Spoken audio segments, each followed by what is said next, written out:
Alright, here we are with my first ever Digimon deck profile video. I don't know if I'm going to make Digimon content regularly, but I'm making this because I won a store champion last Friday, and my friends at the tournament said I should make a deck profile since I was the only one using this deck. The deck I used is a purple-green hybrid, which I made to be well-rounded enough to take on just about any deck as long as I draw the right cards. I don't know how I pulled it off, but it was quite a thrill.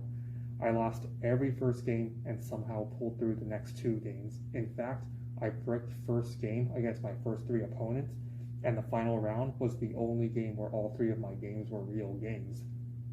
First round was against Grandis, round 2 was Blackwell Greymon, and the last 2 rounds were Jessmons. The highlight was the very last 2 games in the final round. In round 2, Neemon came in clutch because when my opponent took out my level 6 hybrid, I got my JP back, and it was so easy to come back with Digimon to take out the last 2 security. In the final round, the one card that won me the game was TK and Izzy, which if you Digivolve with a yellow or green Digimon, you suspend it and minus 1k to an opponent's Digimon. My opponent had a 13k Jessmon X antibody and 2 Sistermons, and he hit into the TK and Izzy in security, which gave me the memory I needed to Digivolve into the JP into Beetlemon.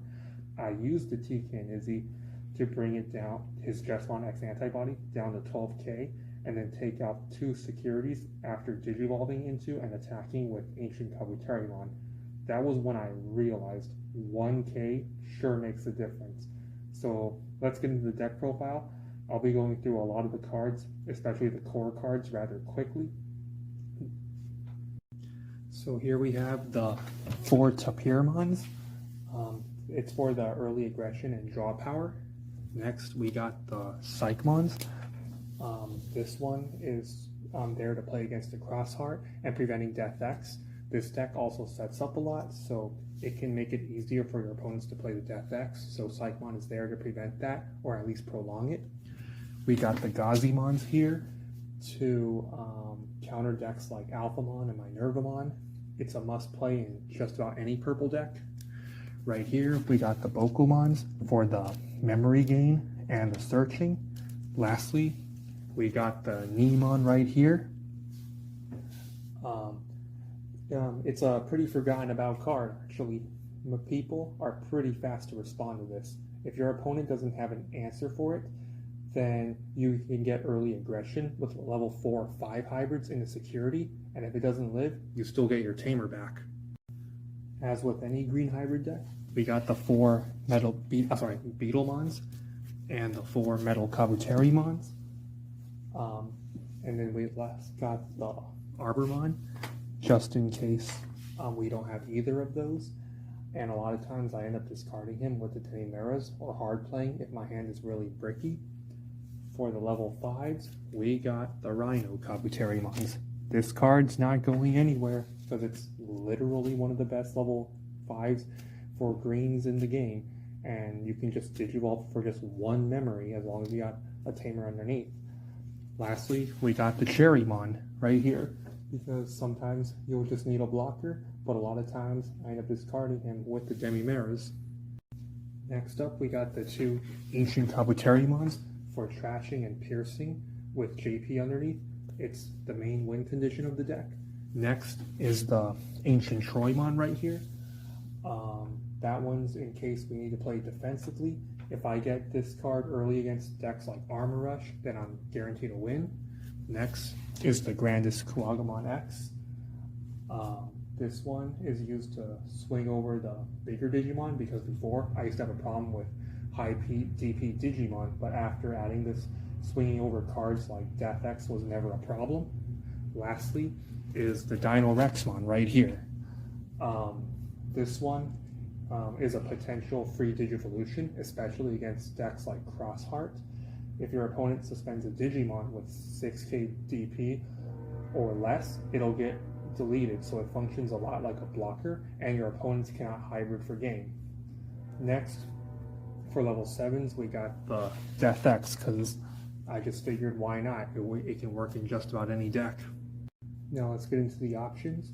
I got 3 of the Schwartz right here. This one's for removing the wide boards. A lot of times people raise in the big Digimon and bring out level 5. When it's an OTK deck doing that, then the Schwartz can save you from a level 6 that could come out the next turn.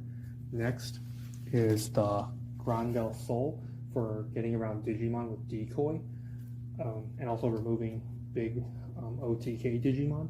Next, we got the Fly Bullet for stopping most OTK decks. Next, we got the Ground Fang. This one is best against decks like Alphamon because it bottom decks their Oryukin, and best case scenario, you can also bottom deck their Suspended Tamers. Next, we got the Samadhi Santi. This card is great against decks like Gaiomon because the effect supersedes Reboot, and if your opponent uses a deck that relies on one big boss Digimon, then it could potentially buy you a whole turn. Last, we got the Calling from the Darkness. This card is great for bringing back cards like Gazimon and Psychmon, because if your opponent has a deck that gets countered by those, then they're quick to respond to it and you'll just get it back. As for the Tamers, we got the 4 JPs right here, which is standard in any green hybrid deck. Next, we got the Ken for memory setting and also potential gaining memory. Then we got the Mimis right here. These are to bring out the level 3s from raising. We got the Izzy because it's a 2-cost tamer and gaining memory when suspending, especially with the Metal Kabuterimon. Next is the Izzy and Mimi right here. This one's for potentially digivolving into a level 6 for free from the top 3 cards of your deck if you swing with a level 5 and punishing opponents for attacking. Next is the TK and Izzy right here. This one's for lowering opponents' DP by 1k. Sometimes it makes a difference when it comes to attacking with any of my level 6s or suspending with Metal Kabuterimon. Plus you can punish your opponents for having a level 5. And lastly, we got the Sora and Mimi. If your opponent knows how to play against your deck, they usually attack with little Digimon and hope it's removed from security. But this makes sure they have a level 4 or 3 in play if they don't want to give you more memory. When they have a lower level Digimon in play, you can exploit it with cards like Metal Kabuterimon or Ancient Kabuterimon. And that's the purple-green deck profile for y'all. I've been using this deck since the end of BT10. I've upgraded it since then. And shout out to the people at Project CCG. Y'all have been great. Thanks for watching.